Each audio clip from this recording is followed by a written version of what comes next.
Dear Ajahn, how to deal with a person who does a lot of dana, practices meditation, and thus thinks he knows better than others. If someone else gives him advice, tells him off, he would immediately avoid and say, I must stay away from negative energy. He does that even to his own parent. My goodness. Please help Ajahn. Thank you very much! Exclamation mark.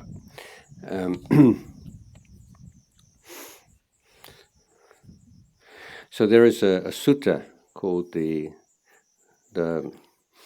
Pandit, the sage and the fool, and the Buddha says if someone offers dana and they think that they're better than someone who doesn't, they're a fool. They're not a wise person. If someone keeps precepts and they think they're better than people who don't keep precepts, that person's a fool, not a sage. And if someone meditates and gains samadhi and thinks they're better than someone who doesn't, they're a fool, not a sage. So if someone is practicing dana and practice meditation, and on the basis of that thinks that they're better than others, then they are foolish.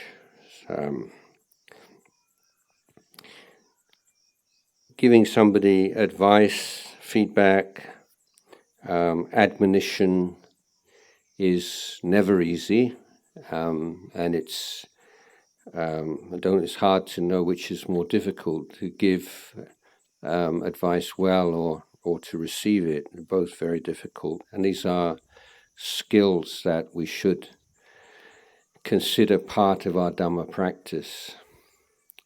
I'm not sure telling someone off the best way of doing things anyway, but if you want to give somebody advice and feedback, first thing is time and place. Is this the best time? Is this the best place? Should this be like privately or in a small group or in a larger group? So the context in which the feedback or the advice is given plays a vital part in deciding whether or not it will be accepted. Secondly, if someone is rather prickly or overconfident, difficult to speak with, then should ask permission first. You don't have this like right to give people advice and admonition unless they've previously invited you to do so. In the monk's ordination procedure, one part of the ceremony involves the student formally asking for admonition at any time that the teacher feels is appropriate.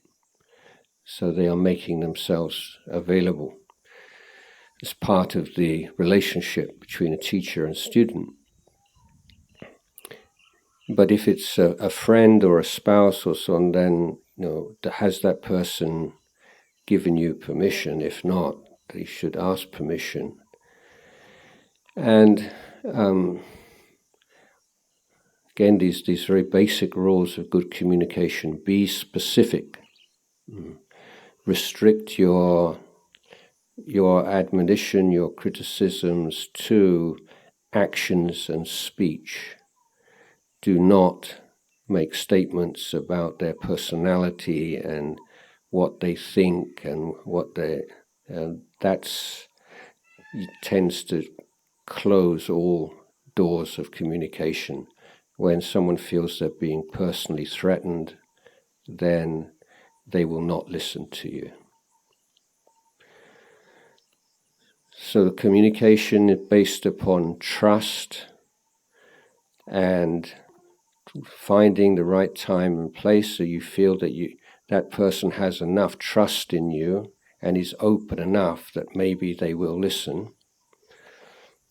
And then you ask permission, and then you say, this particular action, this particular speech has made you feel uncomfortable or made you feel this or that, and because of whatever reason it may be.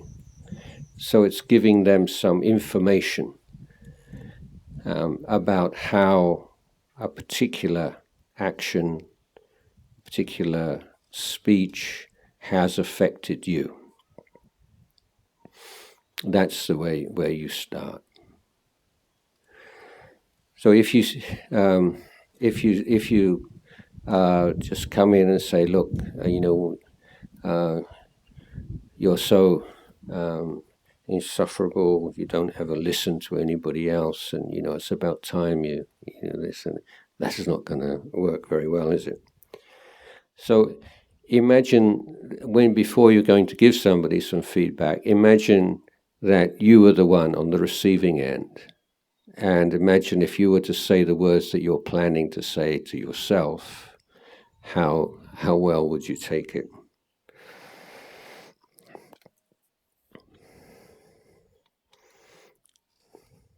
I do have some doubts here when you say, thinks he knows better than others. I think probably that's not always the case. It's sometimes, and sometimes probably more open than others, and certain matters. So don't be too kind of all-encompassing, and he's always like this, and he's never like that. So don't. These are two other words to avoid in this kind of is always and never. Be specific, avoid generalities, don't make assumptions about somebody else's mental states or personality. That's some basic advice. I have to move on because there's a lot of questions. I saw a slogan on a shirt at the airport. It was to commemorate Ajahn Chah's Remembrance Day 2025. Could Ajahn please elaborate on the slogan as to what is meant by true but not right and right but not true? Okay, so there is a story behind this. Ajahn Chah didn't recommend reading books very much, but he said, well, if you are going to read, then read Ajahn Buddhadasa. And he was he respected Ajahn Buddhadasa a lot. And Ajahn Sumedho, traveling, wandering, went to Sun Mok, to Ajahn Buddhadasa's monastery, and was asking about the differences in style between Wat Pah Pong and Sun Mok.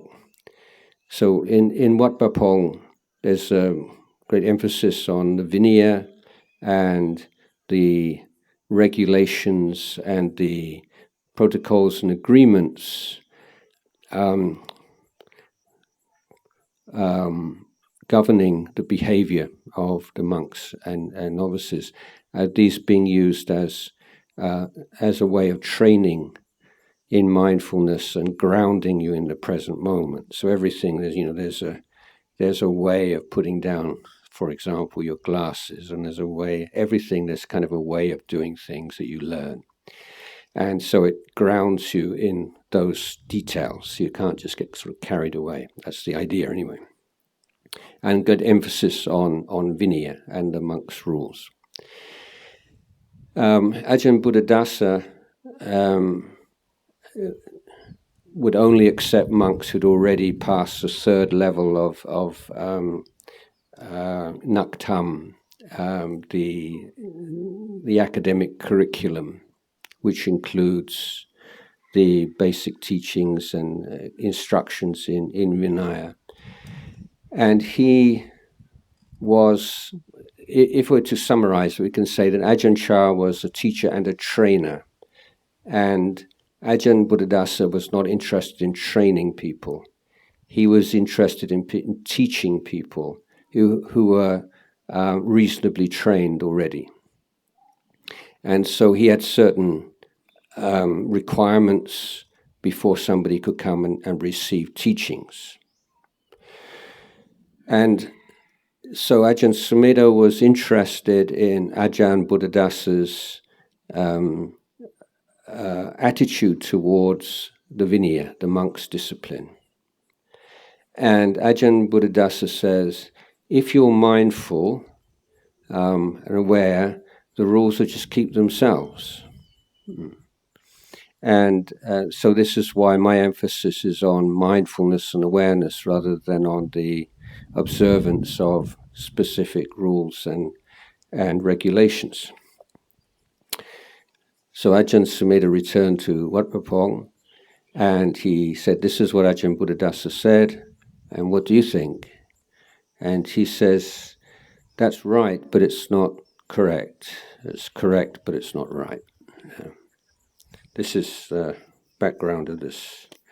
Who would have thought that it would become a T-shirt slogan in so many years later?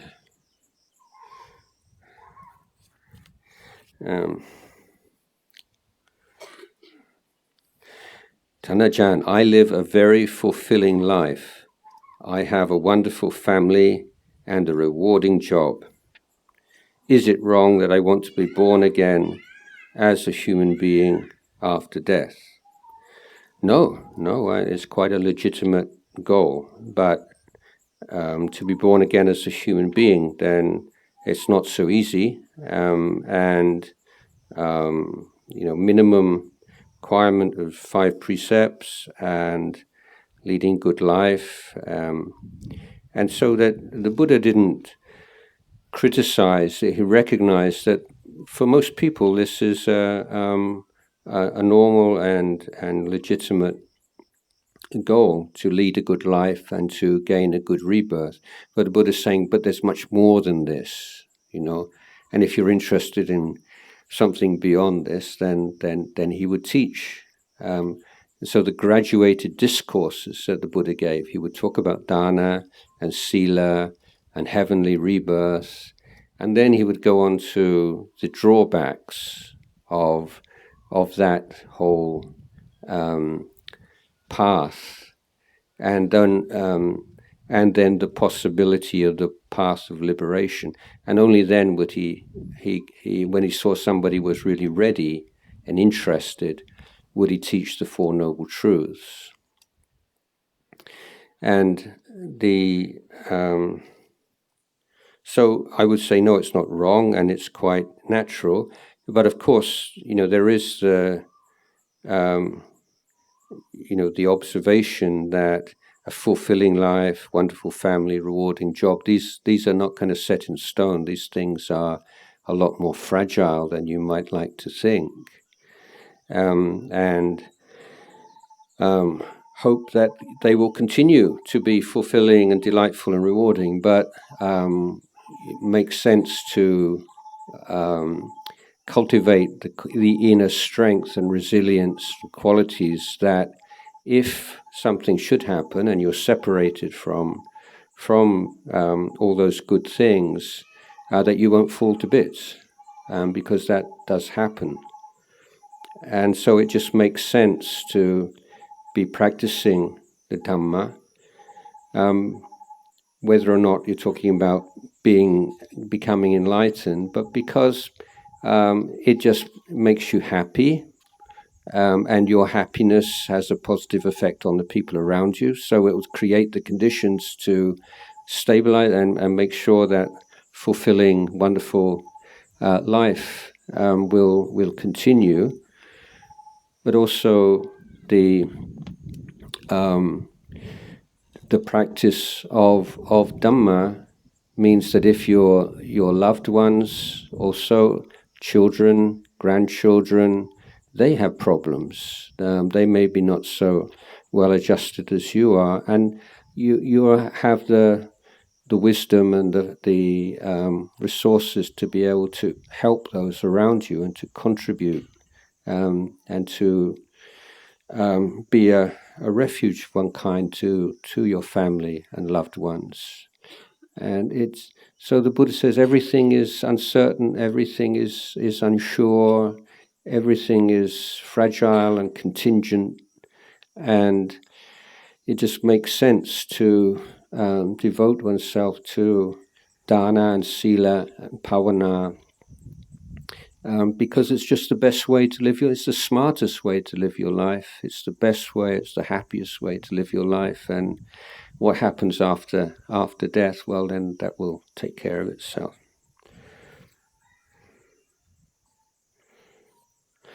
May I know what is the meaning of Ajahn Chah saying, right view may not be the truth may not be the right view. I'm not familiar with that saying. If someone can find that for me and give me a reference.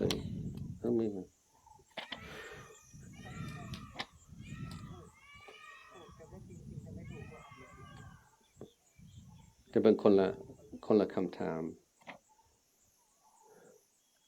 That this we're just wondering whether this is derived from the previous one about this is right but not correct and correct but not right. But I don't think that's not an actual Ajahn Chah quote.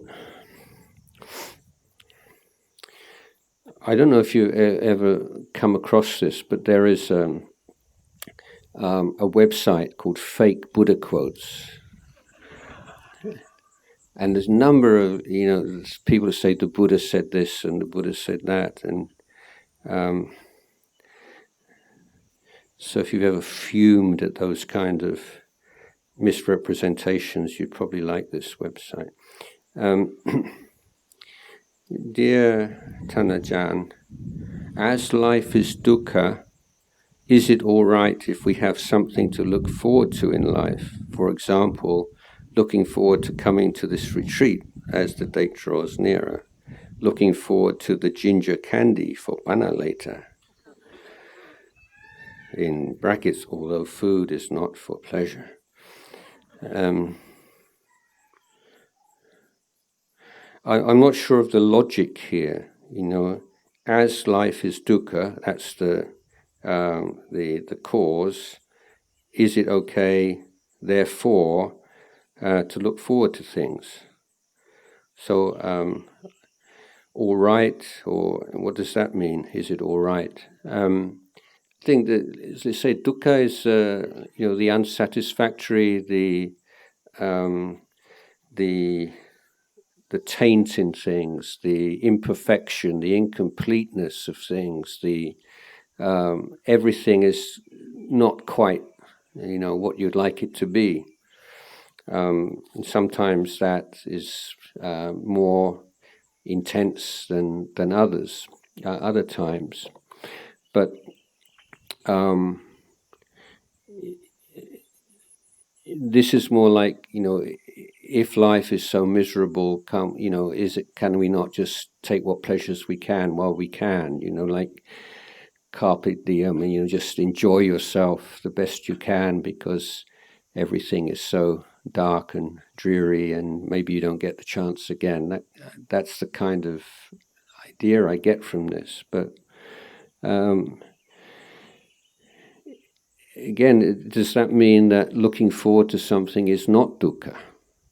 So if everything is dukkha, is it okay to look forward to something? So is that in opposition to dukkha? Does that mean looking forward to something is like a rest from dukkha? But looking forward to something, there's dukkha in that as well, isn't there?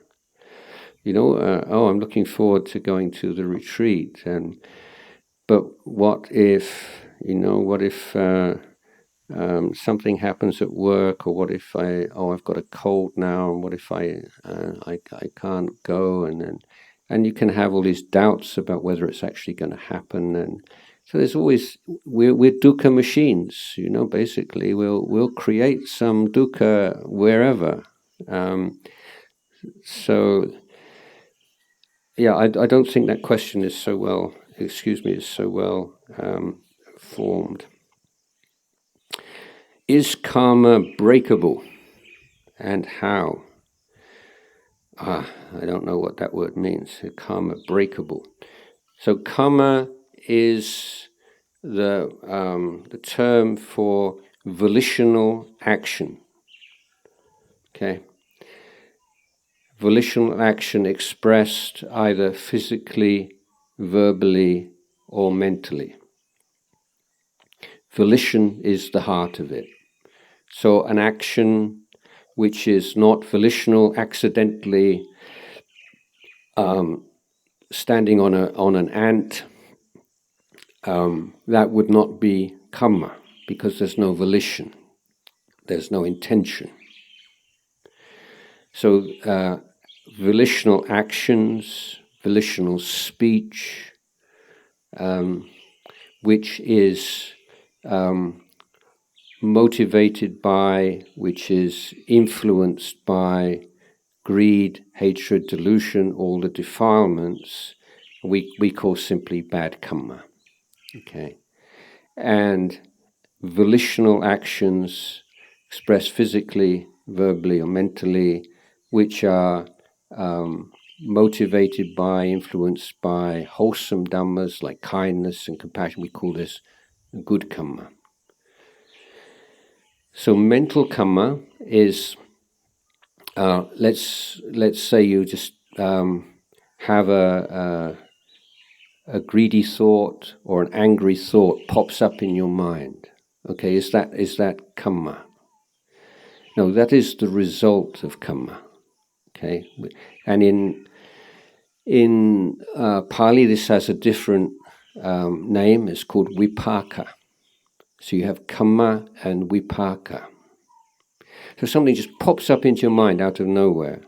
That's vipaka. Why does that particular thought pop up into your mind? Because you've taken pleasure in, you've welcomed thoughts like it or the same thought in the past. Okay, and that's left a trace in your mind. So when there's a trigger, then that stimulates that thought to come back. So that's not a problem. Okay, it's ethically neutral.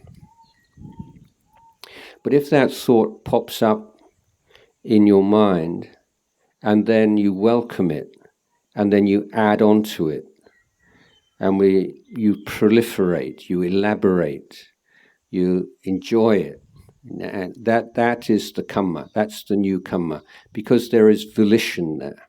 Okay.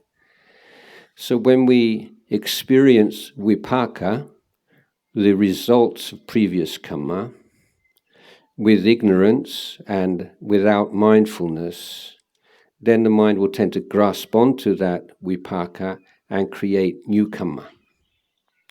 Now this process is misunderstood simply because we're in the habit of misusing, or the use of these words in conversation has changed. So we very rarely use the word vipaka in daily conversation in Thai or in the other languages that have imported this word. And when we say, oh, this must be my karma, or this must be my karma, or this is my bad karma, we're not using that word in the same way that the Buddha used it. Okay, we're using it correctly according to the conventions of English language or Thai language, but that's not the same as the Buddha used it. So this is where I have to be very careful. So we say, oh, this is, when we say, oh, this must be my bad karma, what we mean is this is the results of bad karma that I created in the past. But it's too long to say that, and for some reason the word vipaka has never kind of stuck in the language, which is another I find fascinating topic, why some words stick and some words don't. Anyway, is karma breakable? So what I don't really know what that means, but if we're talking about a chain between vipaka, the results of old karma, and new karma, new volitional, then mindfulness, awareness, wisdom, at that point at which the vipaka manifests in the mind, then you could say that cuts that chain of that continuity. So maybe breakable would be applicable word there.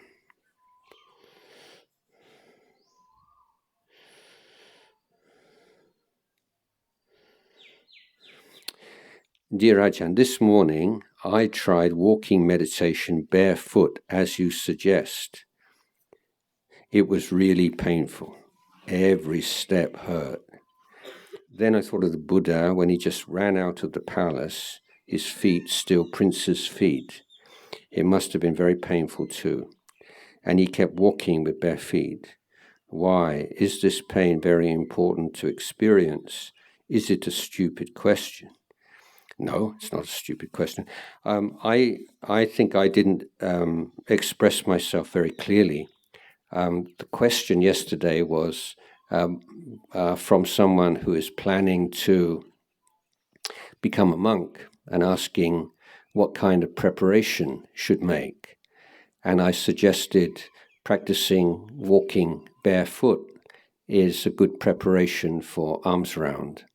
And I think I also said that you can, for example, practice walking jongkrom here.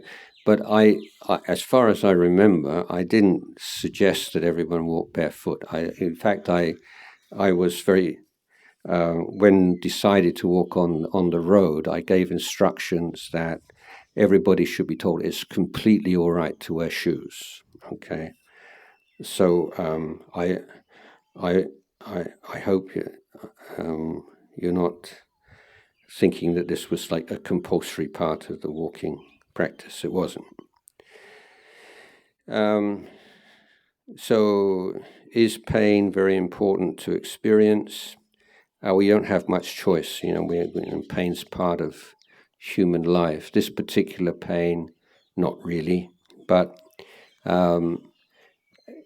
like in sitting and walking meditation, because it's such a kind of artificial activity and one you have a lot of control over, it provides a very good environment for studying and understanding physical pain. For instance, you're sitting and you have pain in your back or your knees, or and you can sit and watch that if you like, and if you don't want to, you can change your posture. No one's going to tell you what to do in that regard. And so it gives you that kind of freedom. That looking at pain's not easy and can be intimidating, and you don't want to overdo it.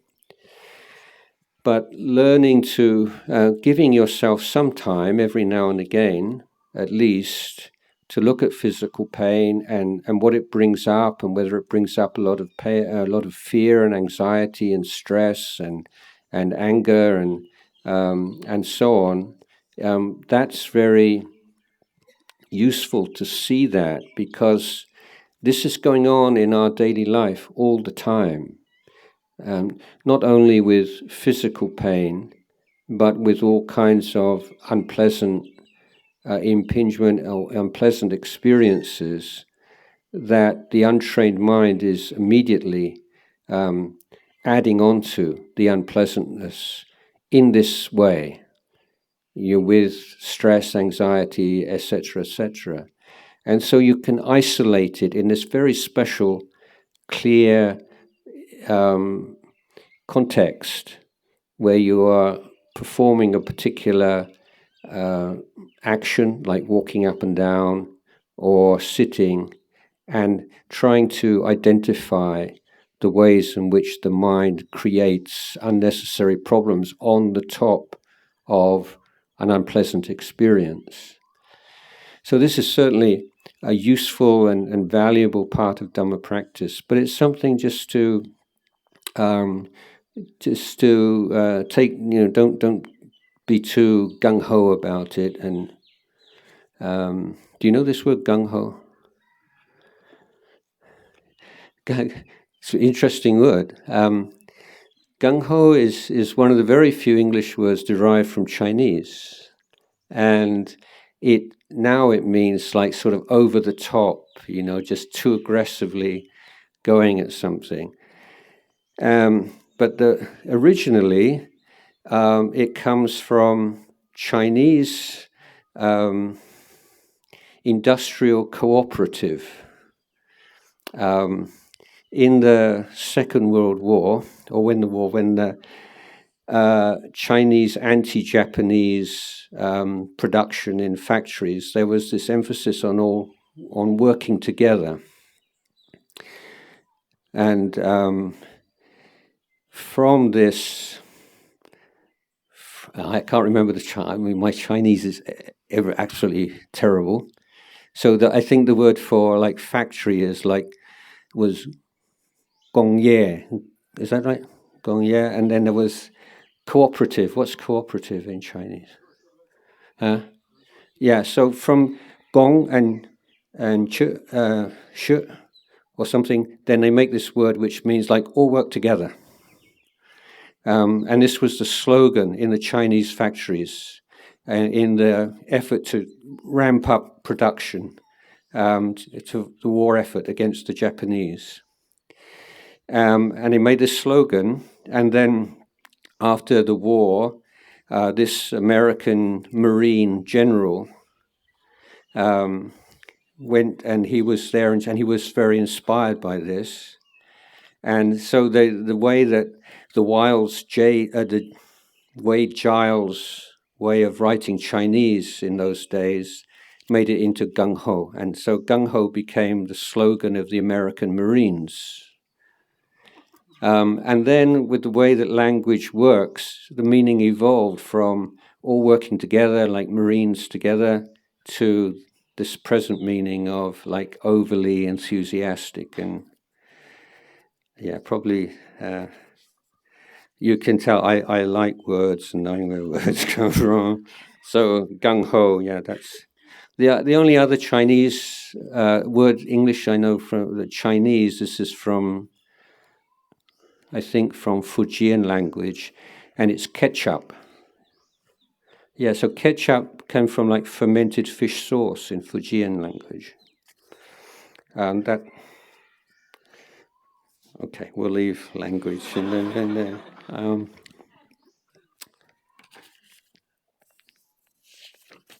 it's fun. Thank you so much for pointing out that experience cannot make you wiser. Could you please explain more what is the base for wisdom? And also sometimes we said we need direct experience in practice.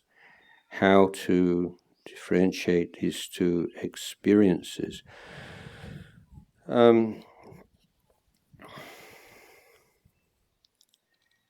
The point I was making was my mistake was just thinking that wisdom was just something, like I say, it's like you gather all these experiences, like all these lemons or oranges, and then you squeeze out the juice, and that's the wisdom. Something that, like wisdom, just naturally arising, especially if you have a real varied kind of experience and do all kinds of unusual and stupid things.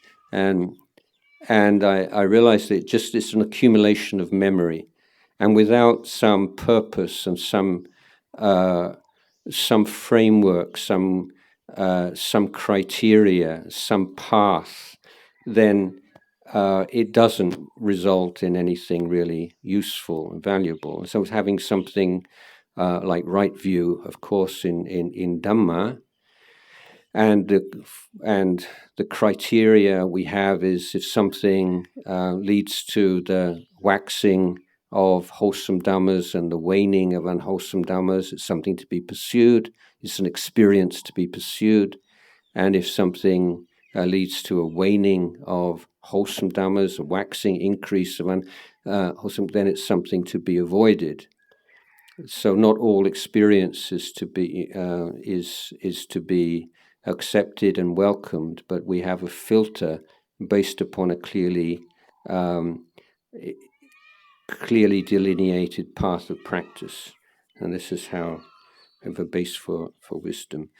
Wisdom on a more profound level in Dhamma practice. Again, to repeat something I was saying, we need to stabilize attention, and there has to be a stable, happy mind, and one which can face experience without reacting to it with like or dislike, attraction and repulsion. And that's the role of samadhi. And then when the mind is able to be unmoved, but clearly present to phenomena, then the three characteristics of existence become clear to us.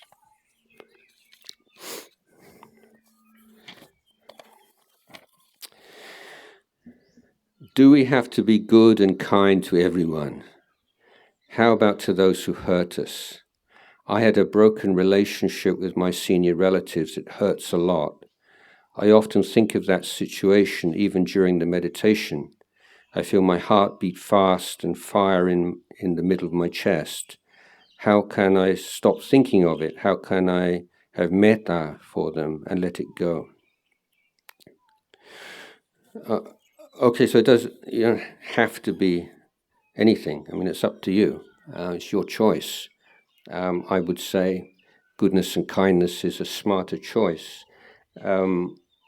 The Buddha once said that his feeling of compassion was equal to or the same for his son Rahula and for Devadatta, the evil monk who tried to kill him and to destroy the sasana. So the whole point of metta and karuna is that they are boundless. I mean, everybody can be kind to people they love and people who treat them well. I mean, there's no merit in that, is there? But finding a way of overcoming anger and resentment and hurt towards people who treated you badly, this is Dhamma practice. This is why we practice. And if we hold on to something and hold on to that resentment, then who suffers? The person that we're angry with or resentful of, maybe, but probably not. You may not even know, but you suffer. So if you think that being hurt is a bad thing, and they hurt you once or twice, but you hurt yourself every day, remembering it, then you're more at fault than they are. You see, if you don't want to be hurt, then why hurt yourself? Which is what you're doing, where you're just reheating this and just going over it again and again and again. So, because what do you get out of it? What's the value of it to you?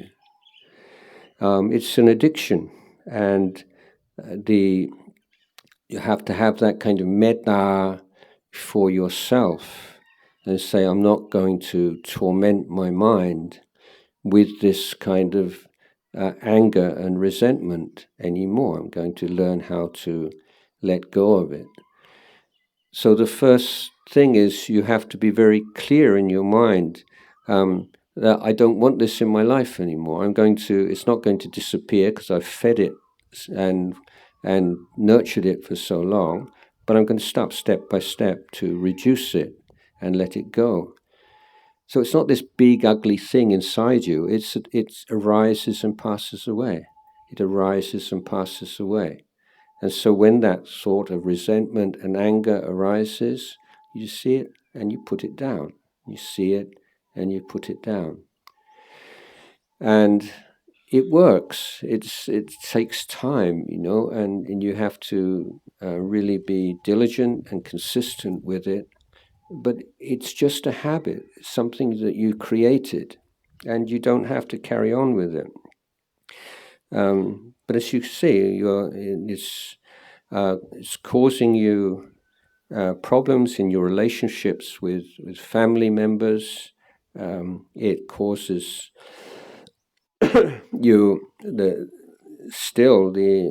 tense emotions that make your heart beat fast and during meditation. So you cannot force it out of your mind, but you can just recognize. You can just hold it like that. It's like it's just that much, and then you put it down, and you do that again and again and again, and you can find yourself gradually becoming free of it. I'm not, of course, I don't know the details of this relationship with senior relatives, but my practice is always, because I live in a very hierarchical institution and practice, and the way I've always practiced and taught my students is in any kind of dispute and problem, the junior person assumes the fault, irrespective of who's at fault. And when the junior person assumes the fault, then in most cases the senior person will then be able to own their own fault. But it's very difficult in a hierarchical society, for the senior person to make that first step. And so the junior person, the younger person, as a convention, as it were, it doesn't mean that you're now saying that it was your fault. Not, of course, you're not sort of blaming the victim if you're a victim. But the first step towards any reconciliation usually has to come from the junior person. So if you are strong enough and willing to give that person another chance, and that maybe this would be best for both of you in the long term, then that is something to consider. Dear Ajahn,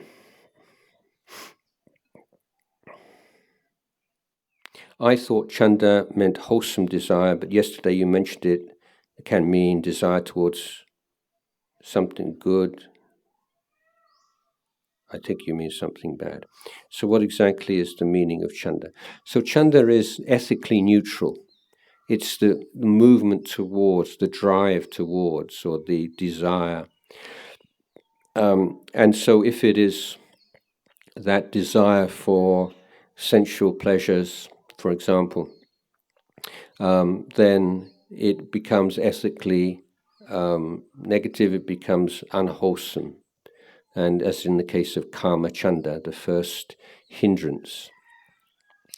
But if it is focused on wholesome action, the desire to do a good action, to do somebody some kindness, to develop mindfulness, and so on, then it is called Dhammachanda or Kusala Dhammachanda.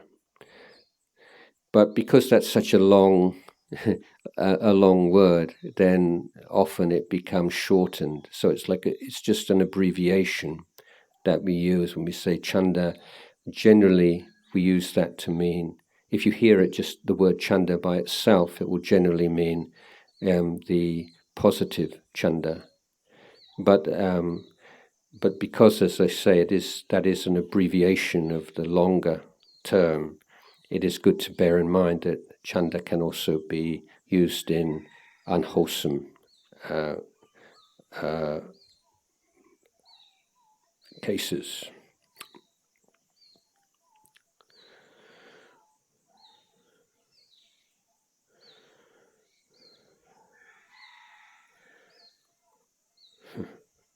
Okay.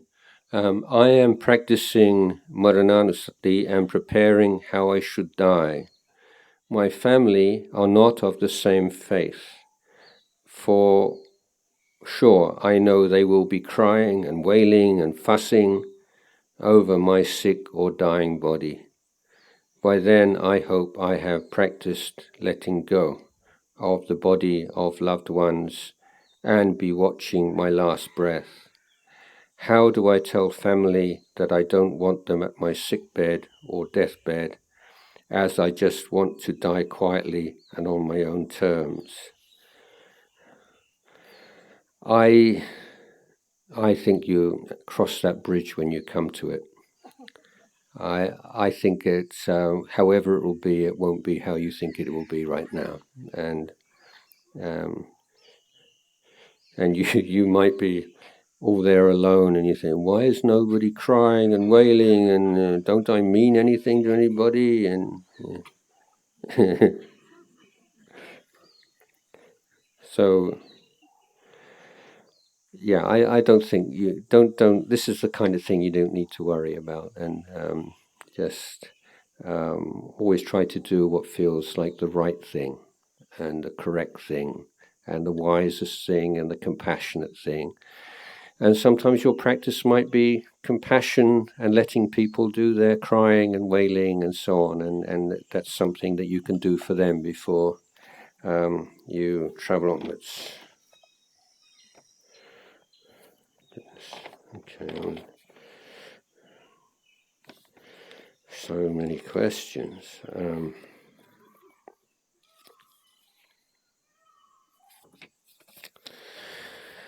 May we know if there's an international online community set up for regular practice in the morning on full moon, new moon, or monthday or monthly practice on a Sunday or during Vasa. You can make announcement or do Dhamma broadcasts through online platform. Appreciate such online Dhamma talk once in a while or max twice monthly.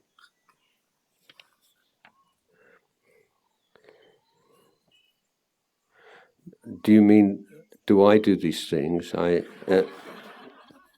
No, I'm far too lazy to do something like that. Some of my students, where's Julia? Julia is still, you have the group, you want to tell people about the group? Maybe give a microphone.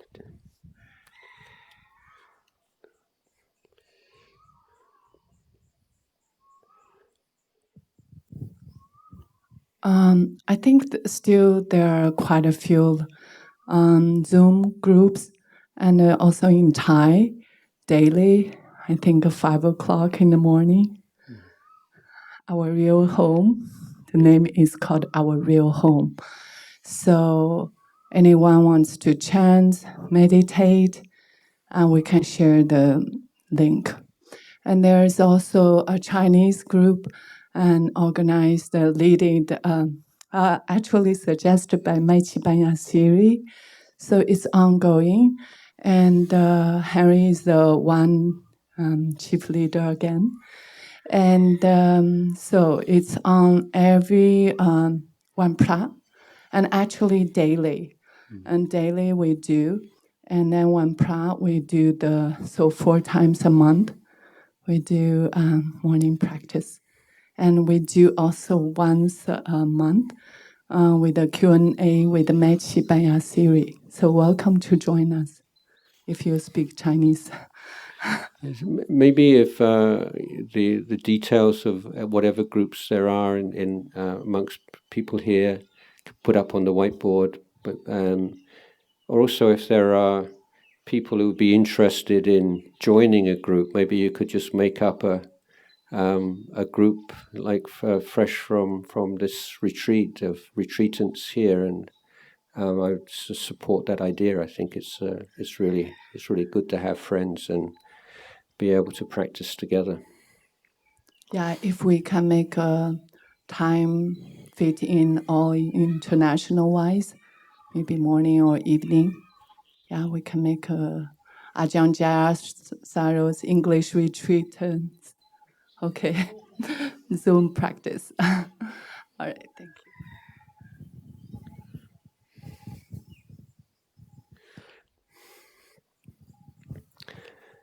Okay, next question. Observing my mind during this retreat, I find that my mind has a strong attachment to comfort, constantly strategizing over creating the optimum conditions for comfort. Naturally, this doesn't allow me to stay in the present moment. Can you suggest any practices that can help me loosen this attachment, if not totally let go of it? Again, I mean, the value of retreat situation is that it exposes and allows us to see things that we maybe take for granted in daily life, and the craving and constant strategizing or moving towards the pleasant, the easy, the convenient. This is normal, natural for everyone, and also the trying to avoid any discomfort and fear of discomfort. These are things that we can learn and we can see, because we're constantly reminding ourselves these kinds of patterns and these kinds of defilements that we see on retreats. These are not appearing because of the retreat. These are things that are influencing you throughout your life. But in daily life, it's just so much more difficult to see them. So in a retreat, it's like you're putting them under the microscope. And then if you can really observe them clearly, then the idea being that you can start to recognize these patterns and how these things are manifesting in your daily life and work to reduce them.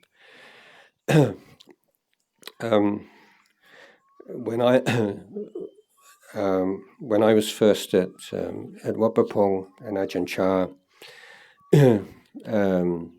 was still teaching, then his most insistent teaching, and again, we're coming back to patience, patient endurance, and he would set up the whole monastery in a way which frustrated your desires for comfort, and so that you could see this and what an obstacle it is.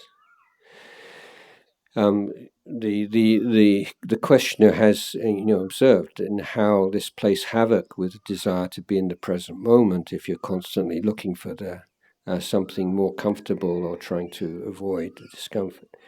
So making patience and forbearance like a goal of practice, and incorporating exercises into daily life just to stretch that muscle, that the resilience and the resistance to boredom. So the sense of boredom is I call this the great dictator, and pays such an influence. We want the next best thing. We want it right now. We want the best and cheapest and most pleasant option. So that's not like evil or bad. It's just normal, but it's something that we can work with and should work with. So I make a point of in my work in education and trying to instill this in children, and for example, suggesting parents and their children sit down with the most delicious kind of food, let's say ice cream, and then make a timer and say we're all going to sit and look at the ice cream for 30 seconds or 60 seconds before we start to eat it. And so just just putting these small pauses between desire and gratification into life and making games out of them for children. And just to cut that kind of entitlement that I want this and I want it now. And they say, yeah, do you want this? And we sit and we look at it for a half a minute or a minute first. This is our game that we play. And you can try, various, or kids want in a toy shop and I want this and I want that. And you say, yeah, okay, write everything down that you want. And this time next week we'll come back. And if you still want it, then we'll buy it.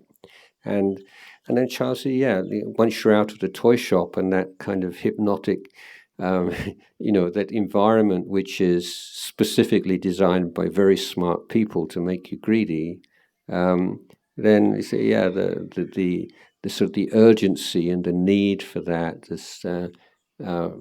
is gone. And maybe a week later you say, do you still want it? Not really, it's all right. And that's a teaching opportunity for a parent, isn't it? But for yourself also, to incorporate a little bit of discomfort, not like hair shirt or something like that, or sort of self-flagellation, but just a little bit of discomfort and being a little bit patient with things and seeing that as part of practice.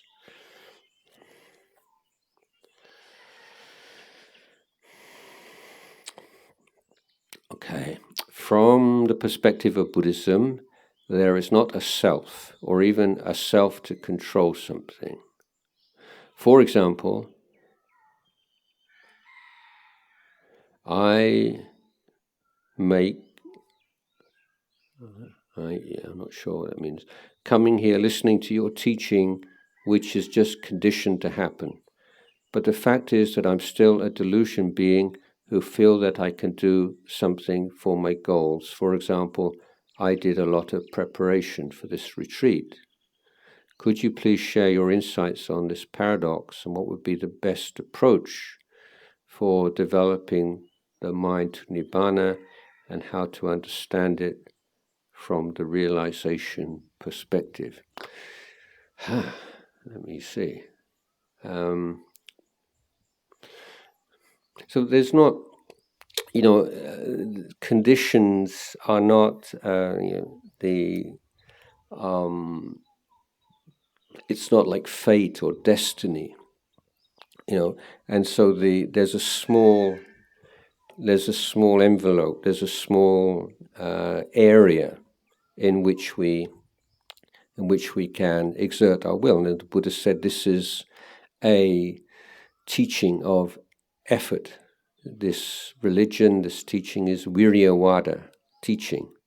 It recognizes the reality of effort and the tangible effects of effort. So not everything is all decided beforehand. But the teaching, I'm not going to go into this too deeply because I won't be able to answer too many more questions. But simply if we look at our life as like a river, okay, very simple analogy. We give a name to a river. Let's say the Chao River. But then we say, well, what exactly is the river? Well, it's the water. Well, the water that you see now is, and you come back tomorrow or a bit later, it's a different body of water. That water's already flowed down to the sea, or it's already exited into the sea. So we can't say it's a particular body of water, and it's not the banks and the gravel or the floor of the river. It's not. There's nothing that we can point to specifically and say, this is the river. But in order to be able to communicate, we have an agreement that these very complex phenomena, with a river which is receiving water from rain, perhaps, also from underwater, receiving water from tributaries, and maybe it's being dammed. And this whole complex phenomena, we just be able to talk in a reasonable way. We call it a river. So when we say a river is like anatta, we're not saying there's no such thing as the Jalpriya River. Of course there is, and we can see it. But it's not a fixed, independent entity. The word river is just referring to a complex flow of phenomena. And so to say that the human life is anatta is the same. There's this constant flow. And even that sense of being the judge, the evaluator, the observer, that also is part of the flow. It's not, the observer is not standing on the bank looking at the river. It's also part of the flow, part of the river. So I just leave that question at that point.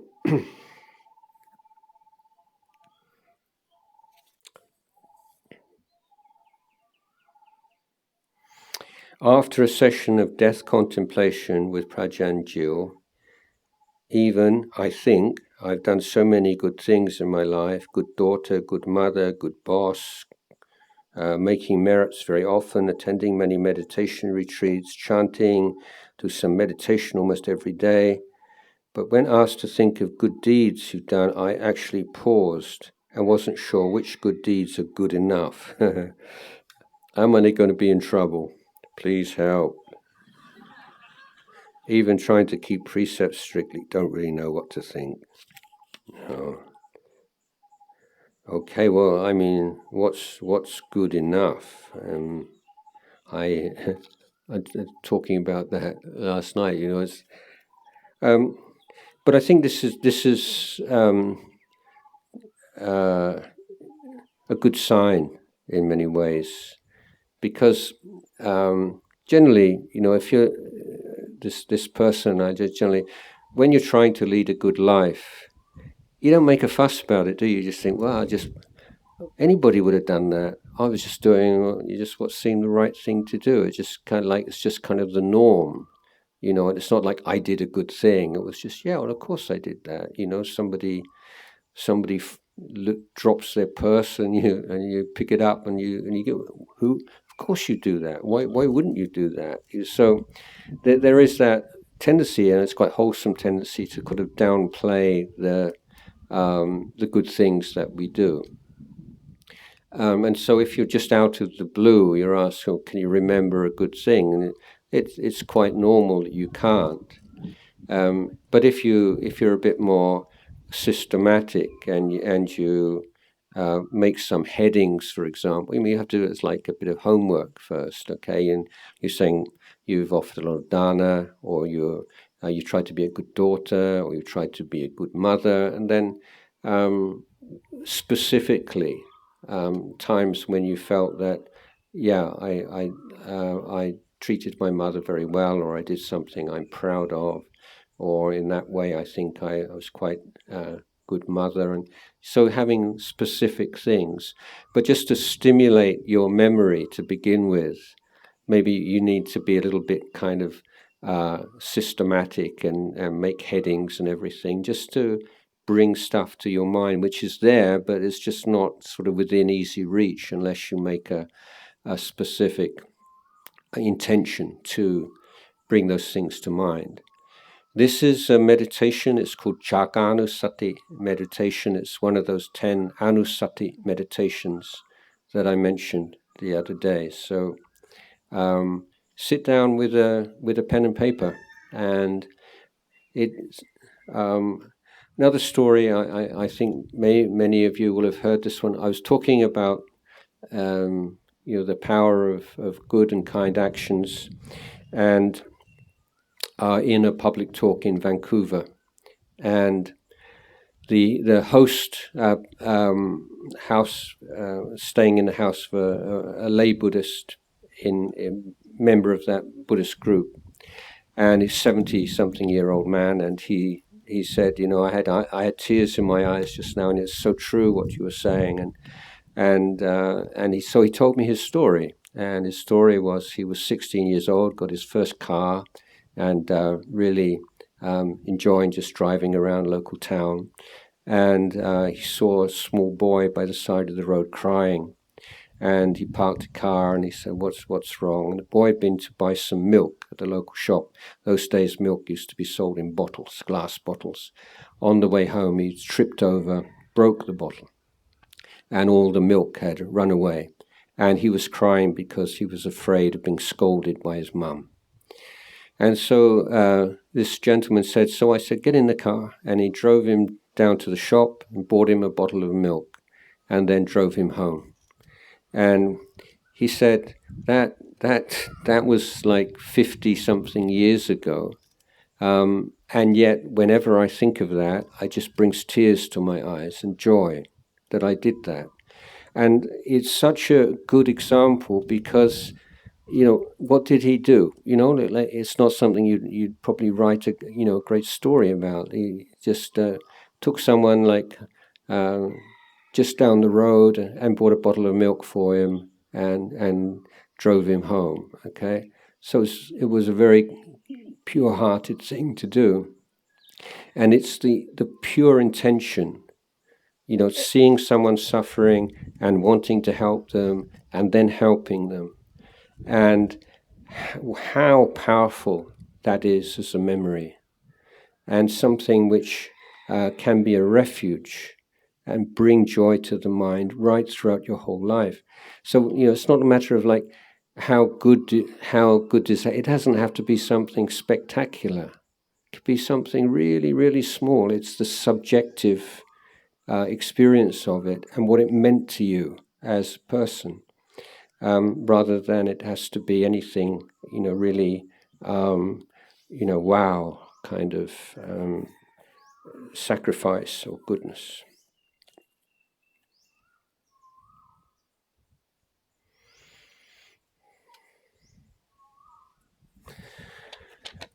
From the story about the patient undergoing operation where the consciousness floated out above and able to observe the whole operation process without using the 5 sense doors, organs, does the consciousness or knowing mind sense like energy, sensing energy, or electromagnetic waves, or EM way, I don't know.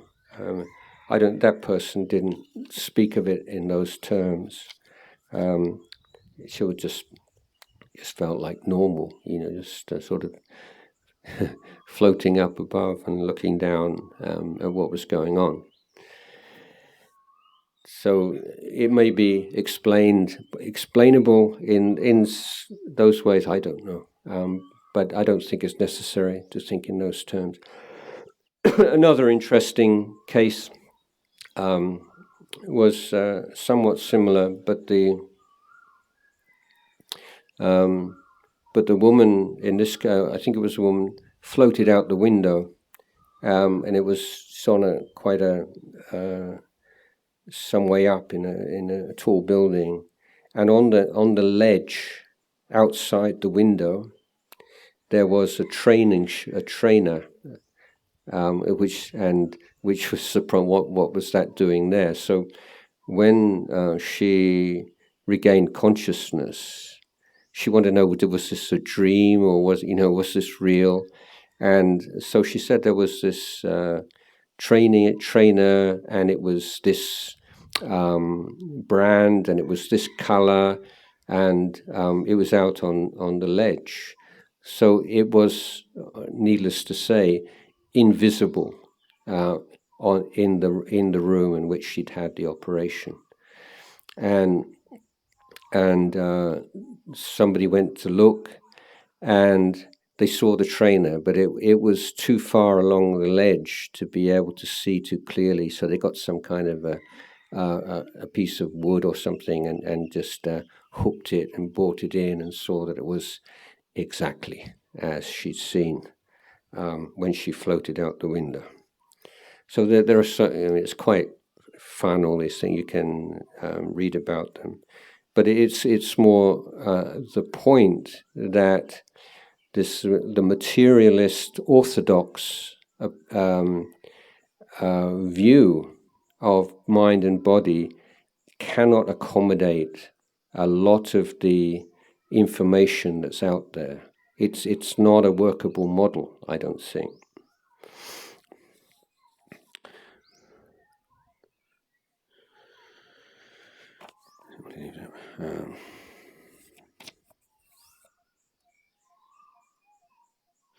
This morning you explained the 5 hindrances, and it was very eye-opening. Okay, I have this problem since many years. It is to do with sloth, sleepiness. I have been practicing anapanasati for a long time, and a sensation under my nostrils has become a permanent feature. Whenever the mind clings to this sensation, and after a few minutes, memories, thoughts arise, and I fall asleep. Though the mind is under the impression that it's meditation. With folded hands, please guide me to come out of this sankhara.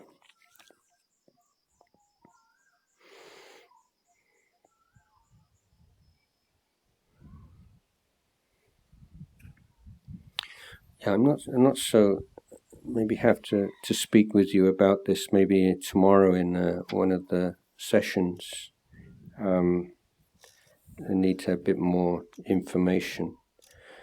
But if I just make one or two general points that once you have a habit of sleepiness, then just stop, and you need to, I guess you say, like reboot.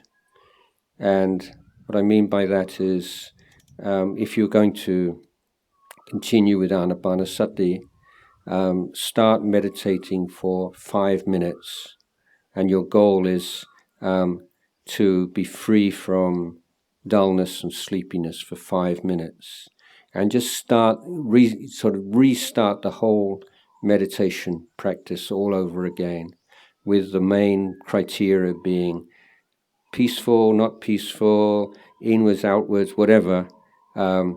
5 minutes without sleepiness, and then increase that to 10 minutes and 15 minutes.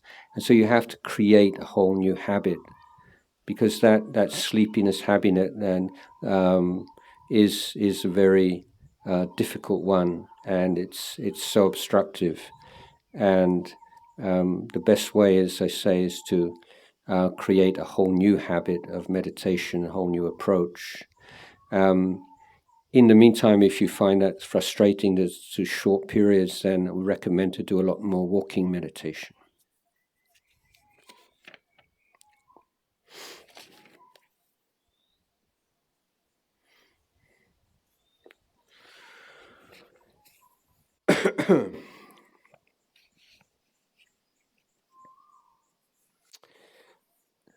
Hello, Ajahn.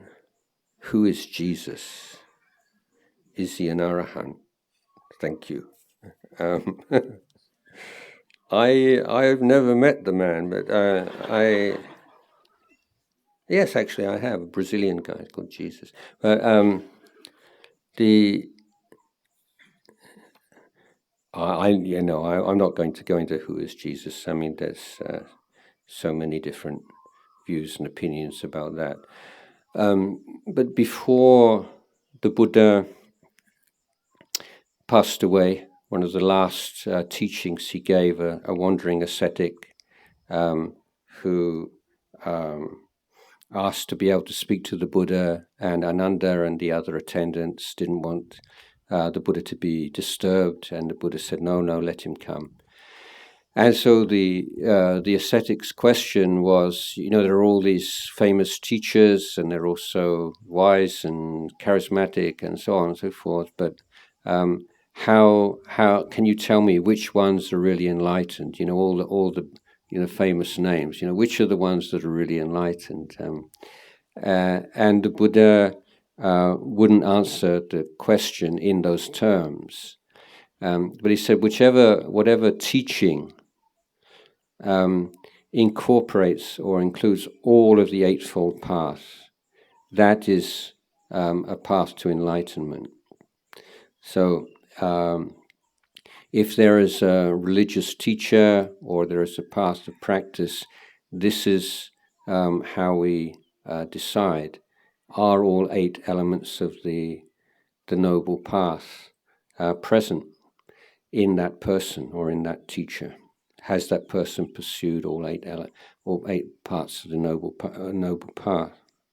So I wasn't particularly inspired by Jesus as a boy, I must admit, and there's a couple of episodes in his life which I really couldn't accommodate. There's one where the Buddha approaches a fig tree and he wants to eat a fig, and the fig tree is not in season, so there are no figs on the tree, and he's so angry that he curses the fig tree. And for me it was, what? You want to eat a fig and you can't eat a fig, and you're cursing the tree because it won't give you a fig, and it's not even as if it's in season. So I didn't find that very inspiring. And yeah, I don't want to be putting down Jesus too much, but as a child, I wasn't at all inspired, I would say. So I'm not sure if getting angry with a fig tree is a pointer to someone who's consummate in the Eightfold Path.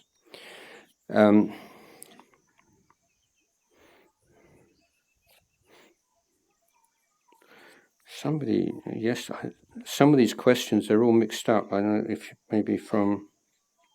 Oh yeah, this is one from the other day, because it's a Christian one. So. In Christianity, people pray to Lord Jesus to wish for things. And what about Buddhism? Is there an equivalent prayer to wish for something? Is it chanting, sharing of merits? Do you mind explaining more about prayers and wishes and manifesting in Buddhism? I don't like that word, manifesting. I don't. The prayer, wishing for something, in Buddhism we kind of subcontract that out to Hindu deities in Thailand. So, if you want something spiritual, you go to the Buddha, and if you want something worldly, you go to, one of these big Hindu statues. And so this is kind of coexistence.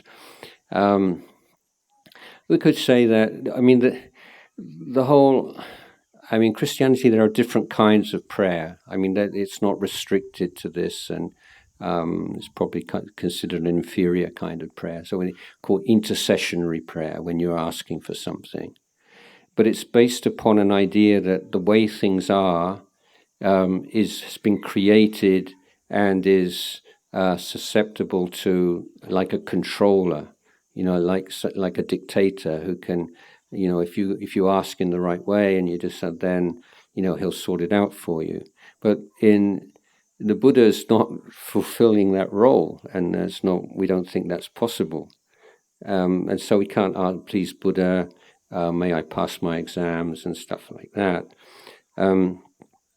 But praying has a psychological value to it, I think, that because it's focusing your effort and when you really want something, and it can, certain cases, result in chanda. But I have a somewhat, for me, when I go to India and I speak to like village people in India, so I sort of say, like, so you've got a cup of tea, and you say, please God, make my tea sweet, and then you put some sugar in the tea, and then you, oh, thank you God for making my sugar sweet. So it's a very simple way of teaching, but that I don't think that there is somebody who you can pray to and make things happen for you. But there is a prayer to wish for something, where may I be happy, may all beings be happy, may all beings. So this is that kind of, but it's a prayer not to, for the Buddha to make that happen. It's more of a sort of a skillful means to articulate and to focus that kind of energy.